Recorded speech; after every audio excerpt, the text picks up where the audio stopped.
Армысыздар құрметті видео сабақ тыңдаушылар. Бұл біздің 3-ші түсіндірме сабағымыз. Бүгін біз Түйянзы әңгімесінің 3-ші бөліміндегі қарша үй бөліміндегі көркемдегіш бейнелегіш құралдардың қолданысын талдайтын боламыз. Ең бірінші бізде метонимия көркемдегіш құралы.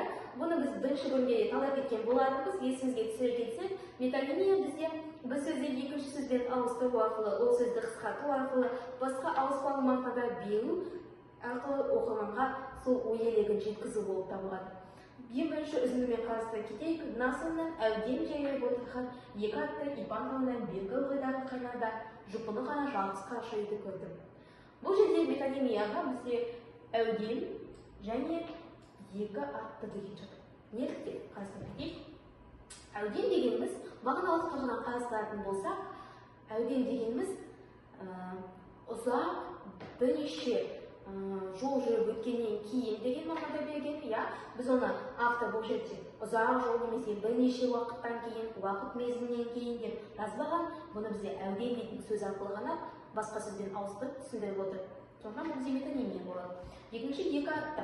Екі атты дегеніміз екі салт атты мен ат деген ұғымдарды байланыстырып, оның екі жолаушы екенін, ат мініп келе жатқан жолаушы екенін бізге оқырманға жеткізіп отыр. Яғни ұзақ қылып созып жазбай, оны кішкене ғана екі тұрақты тіркеспен жеткізіп отыр. Келесі эпитет. Насырынан әудем жайылып отырған екі атты Ипан тауынан бергі ылғайдағы қайнарда жұпыны ғана жалғыз қараша үйді көрдім. Нар үйге жеткенде басына үкілі тақия киген, талдырмақ денелі қыз шығып, бұйдасын шешіп, есік алдындағы қазыққа байлады.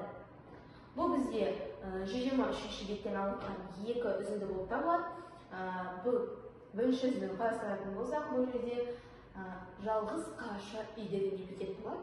Неліктен? Себебі бұл жерде бізде үйдің сыртқы бейнесін сипатталып отыр, оның көрінісін сипаттап отыр. Яғни оның қараша, яғни кедей жұпыны екендігі және жалғыз деген, яғни тура мағынада берілген, өзі қасында ешқандай үйлер жоқ, тек қана өзі бір жалғыз үй екендігі көрсетіліп тұр. Яғни біз оны қалай анықтаймыз? Қандай да тәсілмен анықтасақ болады. Үй қандай? Қараша. Үй қандай? Үй жалғыз үй. Қандай үй? Жалғыз үй. Келесі бізде екінші үзіндіде бізде үкілі тақия, талдырмаш денелі қыз деген сөздер бізде эпитетке жатады. Неліктен? Себебі бұл жерде үкілі тақия, қандай тақия, яғни бізде бұл жерде жаңылдықтың кейіпкердің, яғни жаңыл қыздың басына киген тақиясын бейнелеп тұрғандықтан, оны сипаттап тұрғандықтан біз оны эпитет деп атаймыз. Талдырмаш денелі қыз, оқырмандар, бұл жерде біз шатастырып алмау керекпіз. Неліктен? Себебі талдырмаш денелі қыз деп, талдырмаш денелі деген сөз бізде бірінші бөлімде талданған болатын. Ол жерде де біз эпитет деп бердік оны. Бұл жерде де эпитет болып келеді. Неліктен? Себебі мағыналар жағынан бірдей, және айырмашылығына келетін болсақ, бірінші бөлімде ол болатын бетке қатысты айтылған сөз болса, бұл бөлімде бізде бұл қыз деп тұрғандықтан, оның жаңылға бағытталғанын, жаңылға қатысты сөз екенін білеміз. Сондықтан бұл жерде айырмашылық үлкен.